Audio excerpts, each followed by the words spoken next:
Bonjour à tous, j'espère que vous allez bien. Je m'appelle Ninon, je suis architecte d'intérieur et aujourd'hui j'ai eu envie de vous donner quelques conseils pour améliorer vos 3D SketchUp sans passer par un moteur de rendu. Parce que soyons clairs, parfois on n'a pas le temps de passer par un moteur de rendu et il vaut mieux avoir quelques petites astuces pour que les 3D SketchUp soient directement propres en sortant du logiciel. Bon, bien sûr, ça ne remplacera jamais un moteur de rendu et des 3D photoréalistes, mais pour donner une première impression du projet, expliquer quelque chose, ça peut être largement suffisant. L'un des premiers réglages sur lesquels on va venir jouer, c'est l'épaisseur des arêtes, ce qu'ils appellent les profils des arêtes. L'une des différences majeures entre une 3D SketchUp et une 3D photoréaliste, c'est la présence de traits de contour. La réalité n'a pas de traits de contour. Or, une 3D SketchUp peut difficilement faire sans, étant donné qu'il n'y a pas un rendu précis et fiable des ombres et des lumières sur les volumes, on est obligé d'avoir des traits de contour pour pouvoir comprendre mieux les volumes. Néanmoins, on n'est pas obligé d'avoir des traits super épais et avec des petits escaliers moches. Pour ça, il suffit d'aller dans les paramètres de style dans l'affichage et de désactiver les arêtes profilées. Ça va rendre les traits beaucoup plus fins. Déjà, moi personnellement, je trouve que c'est beaucoup plus confortable pour travailler et pour monter la 3D, et en plus, lorsqu'on va faire des exports, ce sera tout de suite beaucoup plus joli, parce qu'on aura des arêtes, mais elles seront beaucoup plus fines. Dans cette optique d'essayer de limiter au maximum les traits de contour, parce que les traits de contour n'existent pas dans la réalité, attention à bien supprimer tous les traits de contour qui sont inutiles. Qu'est-ce que j'entends par ça? C'est les traits qui sont des artefacts de votre construction. Par exemple, lorsque vous étirez un volume et qu'il reste un trait là où le volume était à la base. Ou bien lorsque vous construisez quelque chose, que vous avez créé un trait pour pouvoir mesurer quelque chose, pensez bien à le supprimer au fur et à mesure. C'est quelque chose avec lequel il faut être bien rigoureux au fur et à mesure où l'on construit la 3D, parce que si l'on doit se retrouver, une fois qu'on a fini la 3D SketchUp, à devoir supprimer un à un tous les traits en trop, on va pas s'en sortir. Une petite astuce aussi, c'est que si vous avez besoin d'un trait parce qu'il délimite deux faces par exemple, mais que visuellement vous n'en avez pas besoin parce que, je sais pas, par exemple, vous avez un mur foncé, un mur clair, donc du coup la différence entre les deux est très nette, donc vous n'avez pas besoin de trait de contour, vous pouvez supprimer ce trait de contour là, ou plus exactement le masquer. Il suffit de faire un clic droit et d'appuyer sur masquer. Le trait de contour existe toujours, vous pouvez à nouveau le révéler en refaisant un clic droit, révéler le dernier, mais par contre, donc il a sa fonction de séparation des deux faces, mais visuellement il a disparu. C'est très pratique. L'autre conseil que je pourrais vous donner, c'est de rajouter un maximum de détails à votre 3D. Il faut toujours trouver un équilibre entre trop de détails, ce qui fait que ça fera fouillis, et pas assez de détails, ce qui fait que ça ne fera pas réel. Il y a aussi un autre équilibre à trouver entre la taille du fichier et la praticité à le travailler. Là, par exemple, vous allez voir que vers la fin de ma 3D, je vais avoir pas mal de ralentissements parce que ma 3D va être très très très lourde. Je vais avoir rajouté beaucoup de meubles qui ont été pas forcément optimisés pour SketchUp, il y aura beaucoup de détails, beaucoup de textures qui vont alourdir mon fichier, et du coup, il va être de plus en plus compliqué à travailler. Néanmoins, rajouter des détails, visuellement, c'est ce qui va donner l'illusion d'un espace réel. Qu'est-ce que j'entends par détail? Ça peut être par exemple de la décoration, du mobilier, mais aussi des éléments architecturaux comme par exemple des moulures, des plinthes, les cadres des portes, des choses comme ça. Essayez d'en rajouter le plus possible dans la limite du temps que vous avez bien sûr et dans la limite des capacités de votre ordinateur à gérer un fichier lourd, parce que les fichiers SketchUp là encore peuvent rapidement devenir très lourds, mais je trouve que rajouter tous ces détails-là, c'est vraiment ce qui va améliorer un petit peu la qualité de votre 3D. Dans le sens où il y aura plein de détails sur lesquels le regard va se poser et donc du coup on fera moins attention aux côtés un peu moins photoréalistes.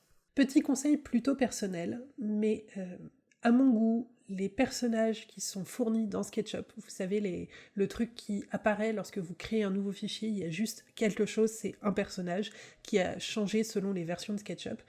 Visuellement, ils sont juste pas possibles à utiliser.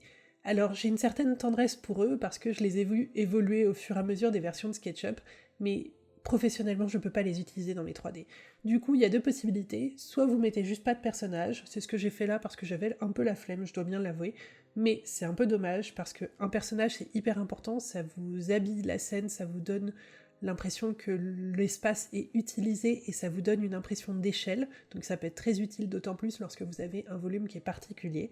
Soit vous faites comme je vous ai montré là, c'est-à-dire vous créez un nouveau personnage. Là je l'ai fait avec une silhouette noire parce que je trouvais pas de photo qui me convenait, mais vous pouvez très bien le faire avec une photo. Ce qui est important, c'est que la photo soit détourée sur Photoshop ou autre chose, et qu'elle soit en PNG avec le fond transparent, c'est-à-dire qu'il y ait juste votre personnage qui se découpe.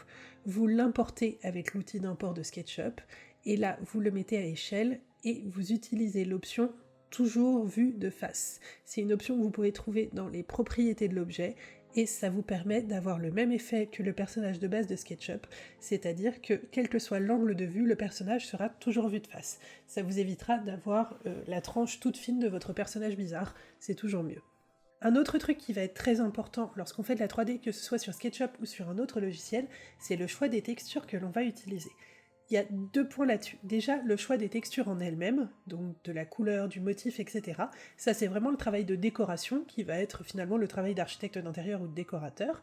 Mais il va y avoir aussi le choix du fichier que vous allez utiliser. Si votre fichier est trop petit, la texture va être floue. S'il est trop grand, elle va être trop nette, ça va faire bizarre aussi. Et surtout, si votre fichier n'est pas adapté à être une texture, c'est-à-dire qu'il ne boucle pas et que donc il donne l'impression de se répéter sans arrêt, c'est ça qui va complètement sortir de la 3D et donner l'impression d'avoir quelque chose qui n'est pas réaliste. Là, par exemple, sur l'exemple que j'ai, le sol, on n'a pas de différence entre les lattes, on a vraiment l'impression d'un sol qui se continue, c'est une texture qui boucle, et pareil pour le papier peint.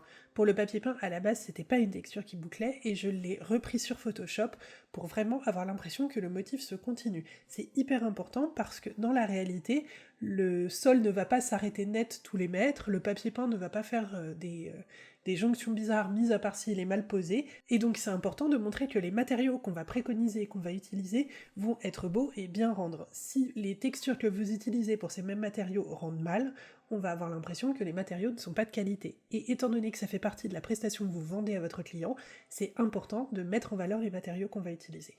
Choisir les bonnes textures, c'est important, mais savoir les utiliser, c'est encore mieux. Il y a plusieurs points à prendre en compte. Déjà, l'échelle de la texture que vous allez utiliser. L'échelle de la texture doit être réelle par rapport à l'échelle du matériau.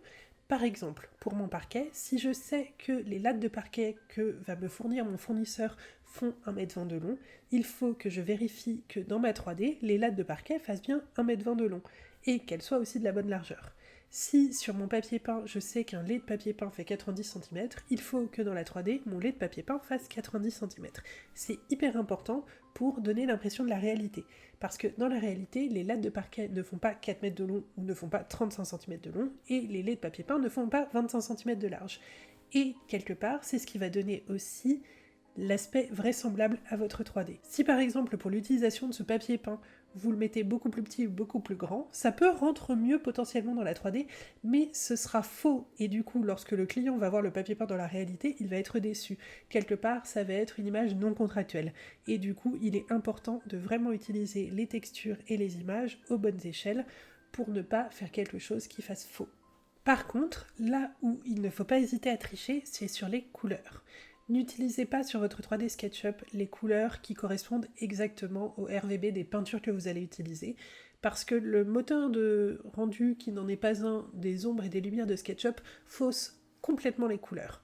Donc vraiment, il faut aller à l'œil, le faire complètement à l'œil, faire des couleurs qui finalement rendent plus ou moins comme votre échantillon de peinture. Et aussi, petit conseil, n'hésitez pas à mettre des variations des mêmes couleurs sur les différents murs pour renforcer les volumes.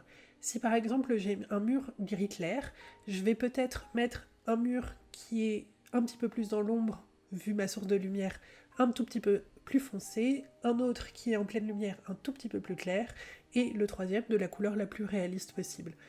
Mais je ne vais pas hésiter à jouer entre les différentes couleurs, à créer tout un tas de nouvelles couleurs pour avoir plein de petites variations qui vont me permettre de rendre un petit peu mieux le volume de mon espace. C'est pas comme avec les textures photos où il faut vraiment faire attention à ce que ça ressemble à ce que c'est en réalité. Là, n'hésitez pas à tricher pour vraiment renforcer le volume et donner l'impression que la couleur de la peinture est telle qu'elle va être en réalité, ce qui n'est pas forcément quelque chose de numérique. Le RVB d'une couleur de peinture ne correspondra pas exactement à l'effet que cette même peinture va avoir posée sur un mur dans un espace particulier avec une lumière particulière. Du coup, là par contre, faites-le à l'œil et trichez. J'use et j'abuse de l'importation de photos dans SketchUp. Un truc que j'utilise énormément, c'est les photos sous format PNG avec fond transparent détouré. Je trouve ça extrêmement pratique. Ça me permet par exemple de pouvoir intégrer de la déco, de pouvoir intégrer des meubles anciens qui appartiennent à mon client et que je veux réutiliser. Et du coup, plutôt que de mettre un truc qui ressemble un petit peu, je trouve dans la bibliothèque SketchUp, j'intègre les photos, je trouve que ça fonctionne beaucoup mieux. Ça me permet d'intégrer des tableaux, des peintures, des dessins, des choses comme ça. Et aussi, ce que je fais assez souvent, c'est que je recrée les meubles anciens par exemple, en utilisant des photos des 4 faces du meuble en question sur un volume simple et je viens apposer les photos avec un fond transparent en texture sur mon volume.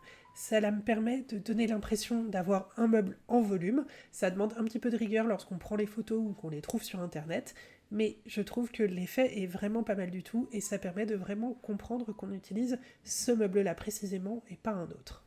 Un autre truc sur lequel SketchUp n'est pas très bon, mais sur lequel on peut jouer un petit peu, c'est le rendu des transparences. Le problème principal, c'est surtout que les matériaux transparents fournis par SketchUp de base ne sont pas réalistes. Le vert, en réalité, mis à part exception, n'est pas bleu, il n'est pas vert, il n'est pas coloré, le vert c'est transparent, et je ne vois pas pourquoi est-ce que pour donner cette impression de transparence, on s'acharne à utiliser des matériaux colorés. Ça change complètement l'esprit de votre travail et de votre perspective, et ça gâche un petit peu la couleur que vous utilisez sur vos murs par exemple. Du coup, je vais réutiliser les textures qui sont fournies dans SketchUp, mais par contre je vais les modifier.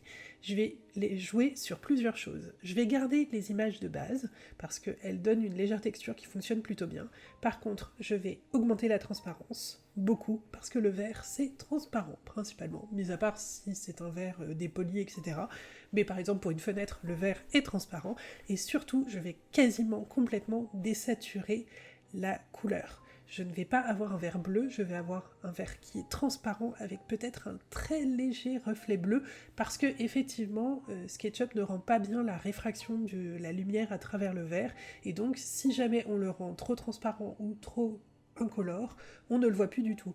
Donc il faut vraiment avoir la main légère sur la couleur et sur la transparence pour trouver ce juste milieu où on sait qu'il y a une vitre, mais par contre, on n'a pas l'impression que c'est une vitre colorée qui date des années 70.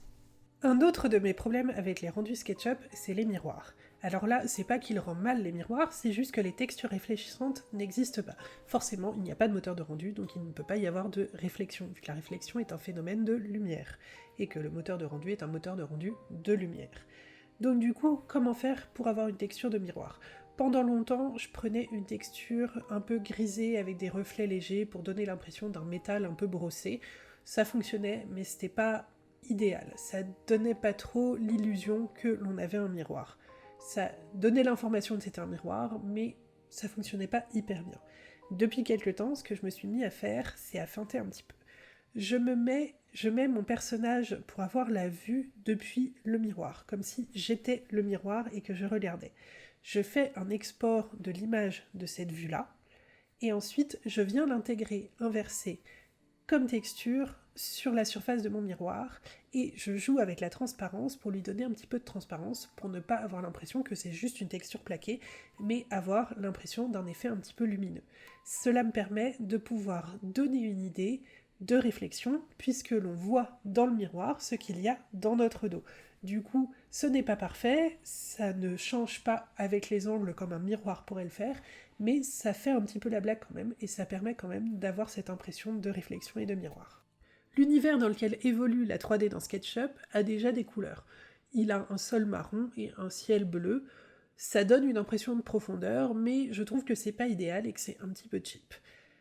L'une de mes astuces, qui fonctionne mais pas toujours, c'est de par exemple lorsque je suis chez un client, je vais par réflexe prendre en photo la vue depuis les fenêtres.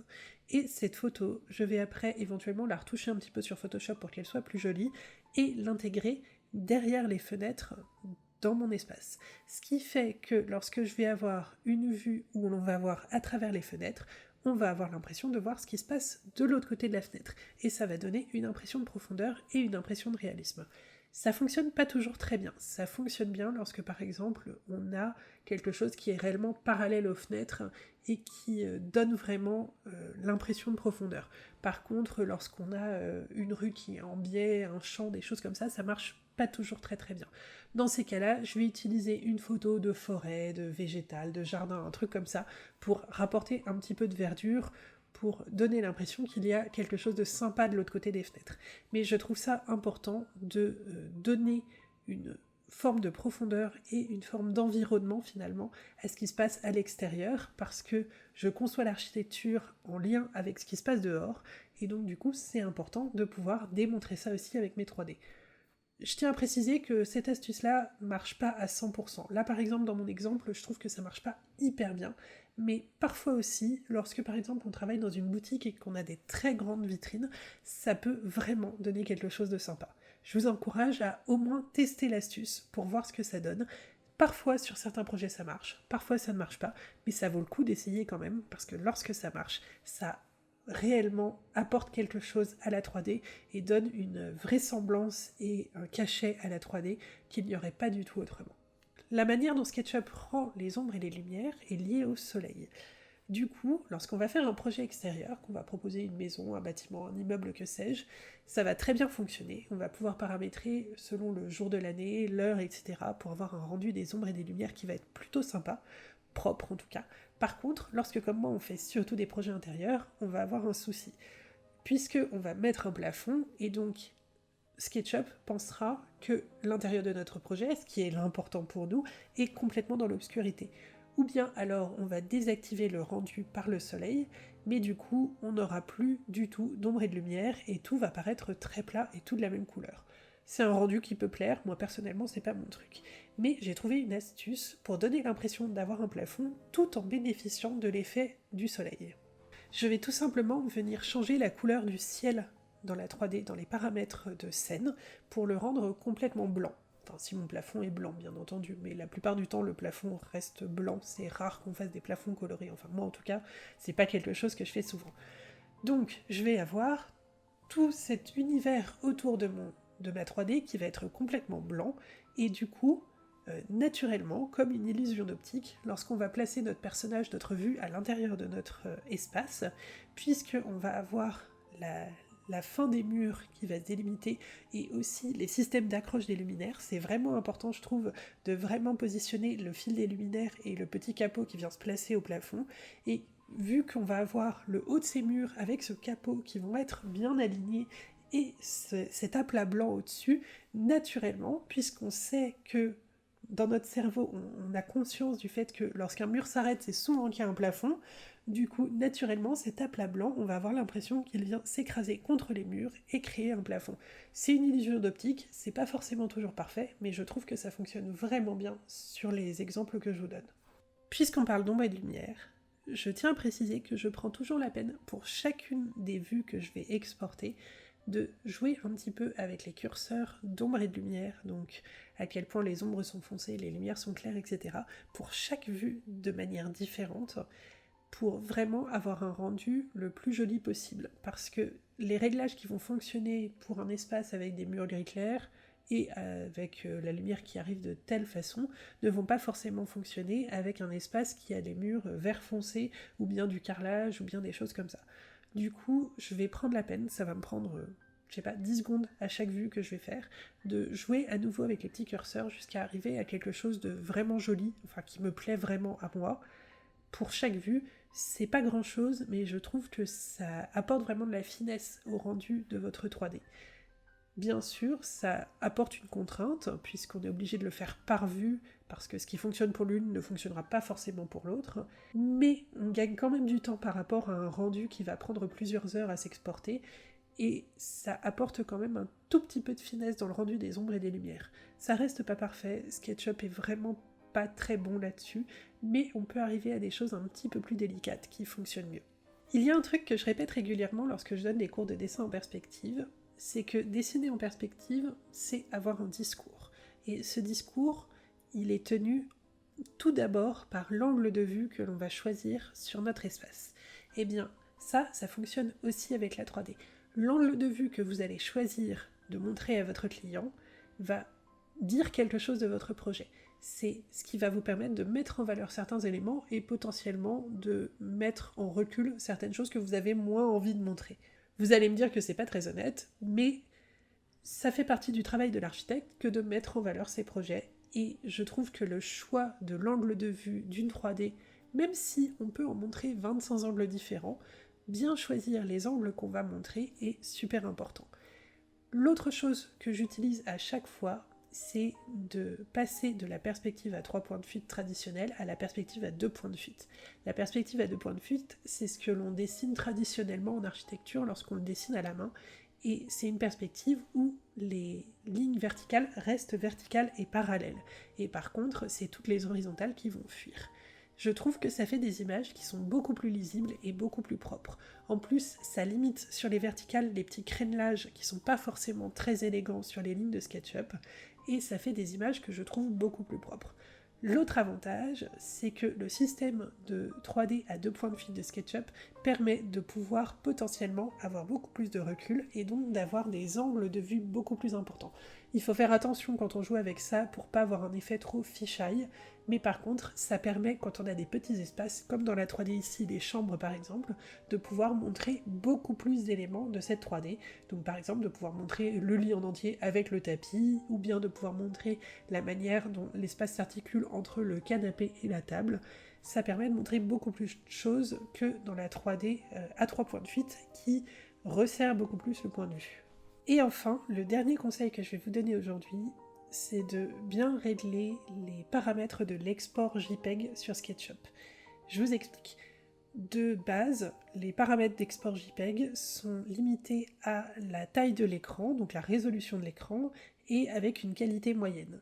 Sauf que lorsqu'on va décocher la résolution de l'écran et qu'on va augmenter la résolution de l'export, oui, il va prendre quelques secondes en plus à s'exporter, mais par contre, vous allez voir que ça va être un petit peu magique.